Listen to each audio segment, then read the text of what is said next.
또 응답하신 하나님이라는 지하에서 오늘 말씀을 우리 함께 나누며 은혜를 받고자 합니다. 우리가 한 인생 살아가면서 하나님의 침묵처럼 느껴지는 그런 시간들을 보낼 때도 있습니다. 기도해도 응답이 없고, 눈물로 부르짖어도 하늘이 닫힌 것 같고, 하나님이 나를 잊으신 것 같은 그런 시간들이 나에게 막 연상되고 나를 힘들게 만드는 그런 시간들이 있습니다. 욥이 바로 그 시간을 지나고 있었습니다. 여러분, 욥을 보세요. 동방의 거부였어요. 근데 그가 모든 재산이 한순간에 없어졌어요. 그렇게 막 물고 빨고 그냥 어쩔 줄 몰라 하는 자녀들이 10명 다 한꺼번에 싹 죽었습니다. 욥 자신은 어땠어요? 까닭모를 이 욕창 이런 것들이 올라와서 너무 힘들어서 기왓장 그 날카로운 부분으로 몸을 북북북북 긁었어요.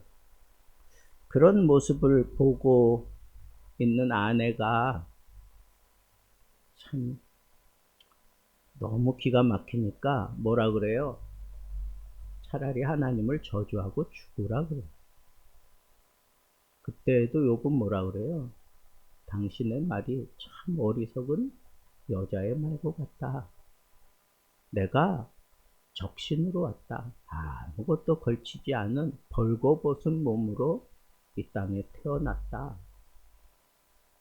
그리고 내가 하나님 앞에 불려 올라갈 때 그때도 마찬가지다. 나는 내 손에 아무것도 들지 않고 그리로 갈 인생이다. 라고 그렇게 얘기하면서 하나님께 대해서 불경한 언어를 쏟지 않았어요. 그때 평소에 욥을 존경하고 따르고 함께 교제하던 믿음 좋은 친구들이 여기저기서 왔어요. 근데 그 사람들이 욥을 어떻게 판단을 해요? 네가 정말 하나님 앞에 아무 잘못이 없다면 동서고금을 막론하고 이런 일은 있을 수 없다는 거예요. 네가 하나님 앞에 뭔가 잘못한 게 있으니까 이러한 징계가 있는 거다. 아예 욥을 죄인으로 딱 규정 지어놓고 구구절절 옳은 말만 해요. 욥이 그 얘기를 들으면서 너무 귀가 막히니까 뭐라고 내가 변명할 건덕지가 없는 거예요. 왜 이런 일이 나에게 일어났는지도 모르겠고, 왜 하필이면 지금 내가 정말 소중하게 생각하는 것들을 한꺼번에 싹 걷어가셨는지 도무지 알 길이 없다는 거예요.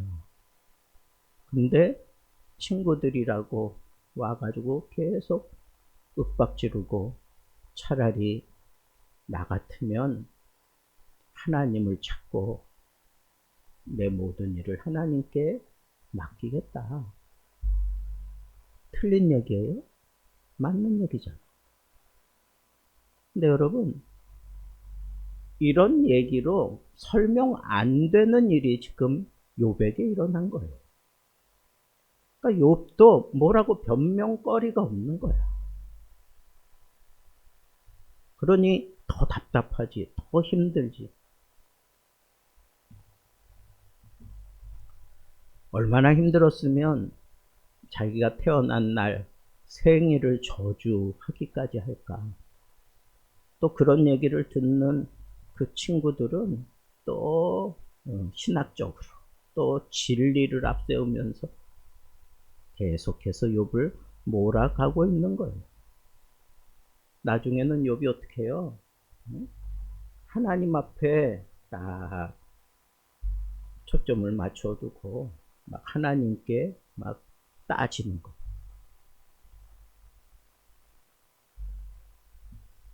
자, 이런 상황 속에서 하나님께서 드디어 등장하셨어요. 38장에 보니까 하나님이 딱 등장했어. 왜 이런 일이 나에게 일어났는지, 내가 이런 지금 코너에 박혀서 아무것도 할 수 없는데 하나님은 아시지 않습니까? 하나님이 이제 나에게 오셔서 이 모든 문제들을 좀 해결해 주십시오 라고 막 그냥 따지니까 하나님이 드디어 등장하셨어요. 등장하셨는데 하나님께서 뭐라 그래요? 다른 얘기를 안 해. 하나님이다. 나는 하나님이다. 그렇게 응답을 했어요. 근데 어떤 하나님이에요? 온 우주 만물을 창조하신 하나님입니다. 이 하나님의 창조 세계에서 하나님이 통치해 가는 중에 그 통치 영역에서 벗어날 수 있는 것은 아무것도 없다.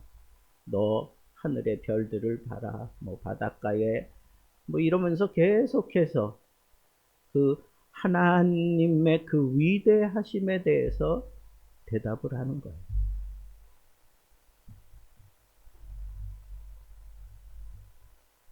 근데 그걸로 만족이 안 되는 거예요. 인생이 짧아서. 하나님이면 그게 그걸로 다 해답이 된 건데 그래도 섭섭해. 그래도 안타까워. 뭔가 이 친구들에게도 확실하게 나의 입장을 좀 두둔해 달라고 하는 그런 입장으로 얘기하시는. 막 그렇게 욥이 달려들고 그러니까 하나님께서 40장에 이르러서는 또 여호와께서 말씀하십니다. 그래서 제가 이 또라고 하는 단어에 꽂혀가지고 딱 본문을 보고 제목을 그렇게 잡았어요. 또 응답하신 하나님.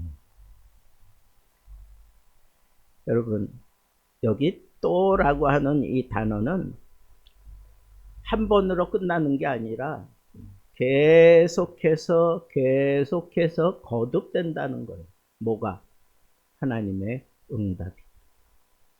여러분, 하나님의 응답이 한꺼번에 싹 다 이루어질 수도 있는데 하나님은 그런 방법을 쓰지 않고 하나 터득하고 나면 그 다음에 또 하나 터득시키고 그 다음에 또 하나 터득시키고 그렇게 하나님께서 역사하셔요.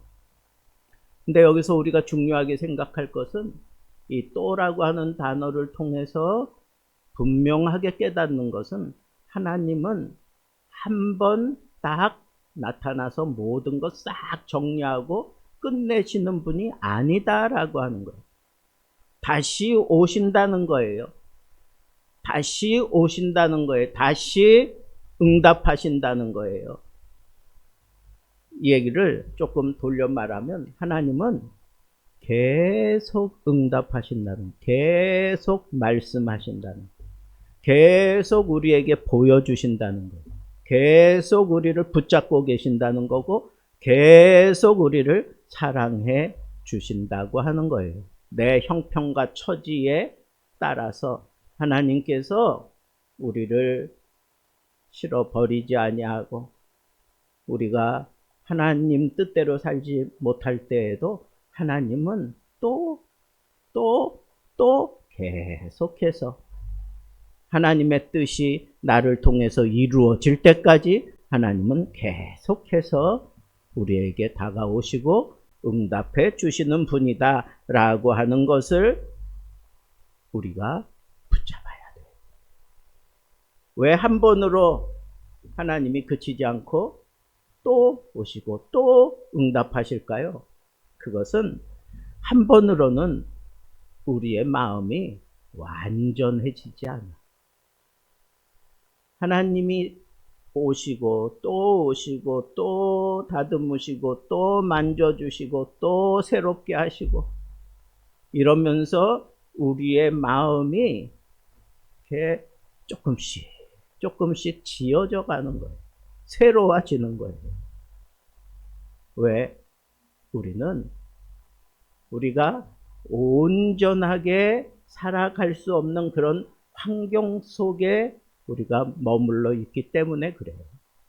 천국 가는 그 날까지 우리는 이 땅 위에서 온전해지기 위해서 힘을 쓰고 노력하고 발버둥 쳐야 되지만 완전해지지 않는다는 거예요. 그럴 수 없다는 거예요. 그래서 하나님은 계속 우리에게 오는 거예요. 여러분 한번 생각해 보세요. 여러분들이 큰 은혜 경험하잖아요. 하나님으로부터 오는 큰 은혜를 경험했어요. 그렇다고 해서 여러분들이 완전해졌어요? 완전히 바뀌어졌습니까? 아니잖아. 물론 굉장하게 내가 달라진 것은 분명해. 내 삶의 방향이 달라지고 목적이 달라지고 내 삶의 태도가 달라진 건 분명하지만 완전해지지는 않았다는 거예요. 그래서 하나님은 다시 우리에게 말씀하시고 또 말씀하시고 또 응답하시는 거예요. 여기서 또라고 하는 단어를 통해서 나는 하나님 참 고집 있으신 분이구나 하는 걸 느꼈어. 하나님이 참 고집이 있구나. 사람은 몇 번 해보다가 이 사람은 아니다. 어떻게 해요? 포기. 아니 내가 낳은 자식한테도 부모가 포기를 해. 자식도 마찬가지예요. 하나님처럼 그렇게 떠받들던 아버지. 그 아버지가 자기의 마음을 채워주지 못해. 그러면 아예 등을 돌립니다. 그게 인간이에요. 근데 하나님은 절대 포기하지 않았어요. 하나님은 포기라는 단어를 모르는 분이에요. 여전히 우리가 잘못된 길에서 허덕여도 하나님은 계속해서 우리에게 다가오셔요. 사랑의 손길로 어루만지시고 이번에는 저 손으로 만져주시고 이번에는 하나님의 음성으로 나를 이끌어 주시고 이번에는 성령의 강력한 은사로 나를 붙들어 주시고 하나님이 방법을 다 동원을 해서 내가 잘못된 길에서 허덕이고 불평하고 하나님을 원망하고 그래도 하나님은 절대 나를 포기하지 않으세요. 다윗이 솔로몬에게 마지막 유언을 할 때에도 나와 함께 하셨던 그 하나님, 나를 실어 버리지 아니하고 나를 떠나지 아니하고 나를 끝까지 붙잡아 주셨던 그 하나님, 그 하나님을 네가 붙잡으면 너는 산다. 너는 모든 것을 할 수 있다. 다윗이 자기가 경험한 하나님을 통해서 솔로몬을 강하게 하는 것 보잖아요. 마찬가지예요. 하나님은 우리가 하나님을 경험하고자 할 때 제일 중요하게 다루시는 게 그거예요. 끝까지 포기하지 아니하고 끝까지 하나님이 다가오신다는 거예요. 그러니까 우리는 왜 하나님이 이 순간까지 나를 막 몰고 가시나? 아니, 도대체 하나님, 이건 상식적으로 이해가 되지 않습니다. 이건 인간의 짧은 계산을 해봐도 이거는 해결되지 않습니다. 이거 가지고는 도무지 붙들고 버티기가 힘듭니다. 근데 하나님은 아랑곳하지 아니하고 우리가 밑바닥에서 바닥을 치고 막 어찌할 바를 몰라 하고 그럴 때 우리를 달아보셔. 우리의 행동을 달아보셔.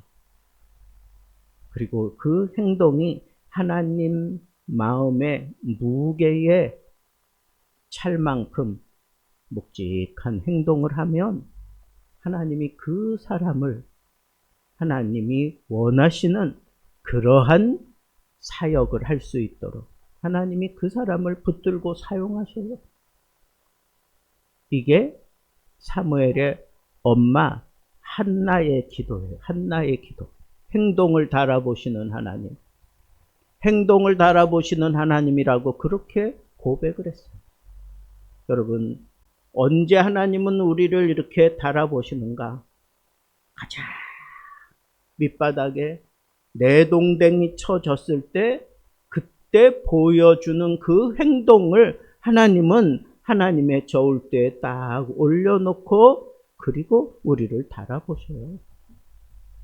여러분, 하나님의 사람들만 이렇게 달아보시는지 알아요? 안 그래요.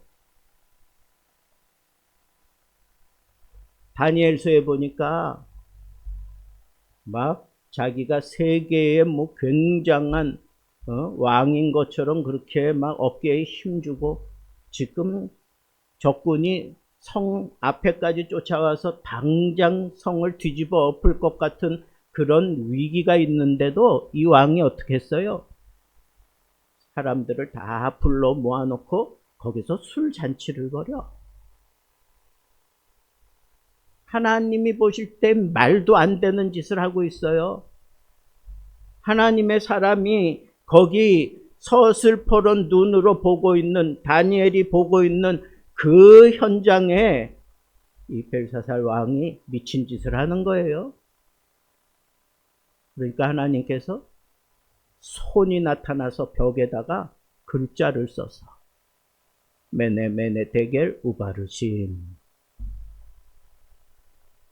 하나님의 저울대에 달아보신다 그런 내용이에요.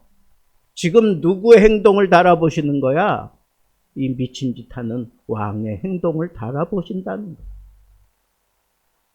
하나님의 사자가 이 나라를 평안한 길로 얼마든지 이끌어갈 수 있도록 앞에 있는 느부갓네살 왕이나 그 왕들의 뒤를 이어서 그 다음에 왕이 됐으면 하나님의 사자의 지도를 받으며 바른 길로 가야 되는데 아주 회개한 짓을 하고 있으니까 하나님이 손이 나타나서 벽에다가 메네 데겔 우바르신 하나님이 세어보고 달아보았는데 너는 너무 가볍다는 거예요.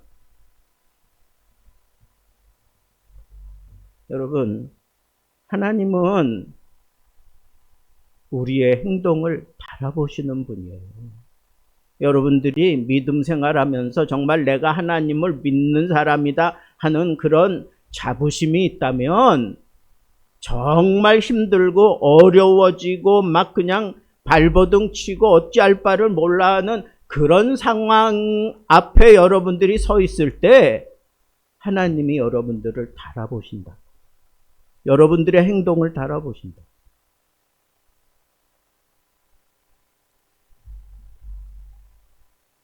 그래서 우리는 하나님이 이렇게 또 응답하실 때 하나님께서는 우리의 형편과 상관없이 하나님은 계속해서 우리에게 다가오시고 우리를 붙잡아 주시고 우리를 통해서 역사하시기도 하지만 그와 더불어 우리의 행동을 달아보고서 그 사람이 하나님의 손을 붙잡고 일어날 것인지 아니면 하나님의 그 비전을 이룰 수 있는 자리에 세울 것인지 하나님이 다 측정해 보신다는 거예요. 그래서 우리는 오늘 이 말씀을 통해서 또 응답하시는 그 하나님 앞에서 우리의 이 관점이 새로워져야 돼요. 첫째는 하나님은 문제를 설명하며 우리에게 어떤 해답을 주려고 들지 않아. 우리는 하나님 이런 문제가 있는데 이거 어떻게 처리해 가야 될까요? 하나님 이걸 어떤 사람을 만나서 내가 이 문제 해결할 수 있을까요? 하나님 이거는 어떻게 내가 잘 풀어갈 수 있을까요? 여러분 그에 대한 지식을 얻으려면 요즘에 제미나이, 챗 GPT 이런 데 물어보세요. 그래도 웬만큼 답이 다 나와. 그런 거는 확실치 않아.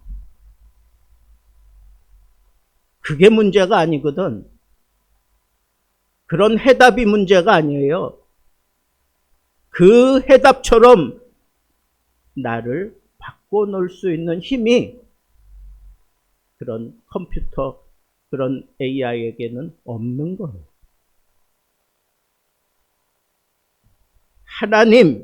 하나님 자신이 나에게 크게 부각이 되었다면 이보다 더 확실한 해답은 없는 거예요. 여러분 꼭 기억하세요. 하나님은 자신을 보여주셔요. 두 번째는 고난은 어떤 해답이 정답이 아니야. 고난은 하나님이 정답이에요. 하나님이 달아보신다니까. 그리고 난 이후에 하나님이 길을 내시고 하나님의 방법으로 우리의 모든 문제를 풀어가셔. 그러니까 고난 받을 때 여러분들이 추구해야 될 것은 만약에 정말 가난 때문에 하나님 이거 가난을 해결해 달라고 이거 돈만 나에게 막 그냥 쏟아 부어질 수 있는 길이 열린다면 그러면 여러분 해결될 것 같지만 안 그래요. 그걸로 해결이 안 돼. 그게 해결이 아니야. 이 고난 속에서 진정한 해결은 하나님이 그 고난을 넘어서게 하셔요. 하나님의 방법으로. 여러분 뒤에는 애국 군대가 쫓아와 앞에는 홍해가 가로막고 있어요. 여기서 인간의 상상과 머리, 지식, 과학적인 데이터 가지고 뭘 할 수 있는데 저기는 무장한 군인이고 여기 이스라엘 백성들은 창칼 아무것도 없는데 아이들까지 있는데 짐승들 끌고 가고 있는데 어떻게 싸워? 해답이 뭘까요? 하나님이에요. 하나님이니까 홍해를 쫙 가르고 백성들을 건너게 하고 그 다음에 뒤따라 들어오던 그 군대를 완전히 수장시켜버리고 말잖아요. 이건 하나님이니까 그런 해답이 있는 거예요. 여러분 고난 속에서 여러분들이 추구할 것은 하나님이야. 하나님.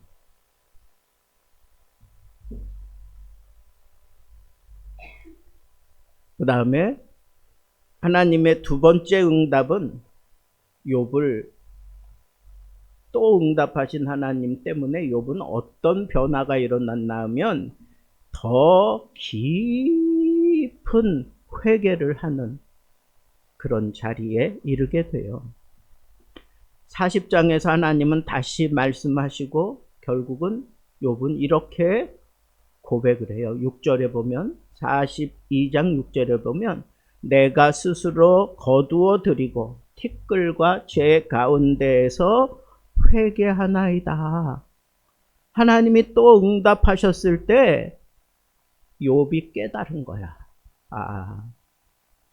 지금 내가 억울하다고 물론 다른 사람들이 이해하지 못한 그런 특별한 상황에 있는 것 그거 자기도 증명할 길이 없고 사람들은 그거 증명 못한다고 계속해서 막 몰아붙이는데 하나님은 나타나셔서 나는 하나님이야. 나는 이런 하나님이야. 이런 걸 보여주실 때 욥이 깨달아요. 뭘 깨달아? 내가 무조건 잘못한 거구나. 그래서 죄 가운데 티끌과 죄 가운데 회개하게 돼요. 여러분 하나님의 응답을 많이 받으면 받을수록 그 사람은 깊은 회개의 자리로 들어가. 하나님의 말씀은 결국 우리를 낮추셔요. 진짜 문제는 환경이 아니라 내 중심이에요. 내 중심. 내 중심이 하나님 앞에 확 낮아지면 그때는 모든 문제가 그냥 싹 해결되는 거예요. 결국은 하나님이 우리를 바닥까지 막 끌고 가시는 목적이 여기서 드러났어요. 욥을 끝까지 몰고 가신 목적이 뭔가? 제 가운데 회개하게 만든 거예요. 그러면서 철저하게 낮아지게 만든 거예요. 철저하게 낮아진 거예요. 그는 하나님이 인정했던 사람이에요. 욥처럼 순진한 사람을 보았느냐? 마귀가 그게 가진 게 많고 하나님이 그렇게 사랑해 주니까 그런 거 아니냐고. 그래, 그럼 네 마음대로 해봐라. 생명 빼놓고. 그래서 그런 심각한 말도 안 되는 그런 어려움, 그런 고난, 이런 일들이 그냥 막 한꺼번에 벌어진 거잖아요. 그러면서 그 문제 때문에 괴롭고 답답하고 의인도 이런 고난을 받아야 되는가? 뭐 이런 얘기들을 하고 뭐 친구들하고 이런저런 변론을 해가면서 나는 잘못한 게 없어. 진짜 나는 잘못한 게 없어. 그렇게 얘기하다가 하나님이 등장하셔서 나는 하나님이야. 하나님과 대면하니까 또 하나님이 또 말씀하시고 또 대면하니까 자기의 초라한 모습을 깨닫게 되고 철저하게 회개하는 그런 자리까지 이르게 돼요. 그러면서 정말 낮아져요. 정말 낮아집니다.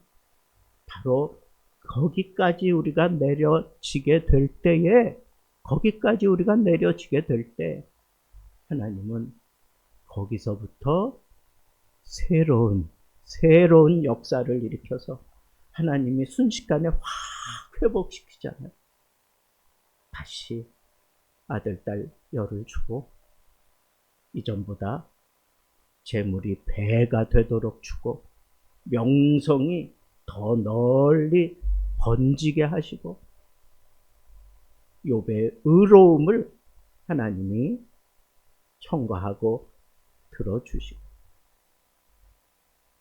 여러분, 오늘 우리가 기도하면서 세 가지만 기억합시다. 첫째는 하나님은 나를 위해서 또 응답하시는, 절대 포기하지 않고 나에게 끝까지 다가오시고 나를 고치고야 마시는 분이다 하는 거예요.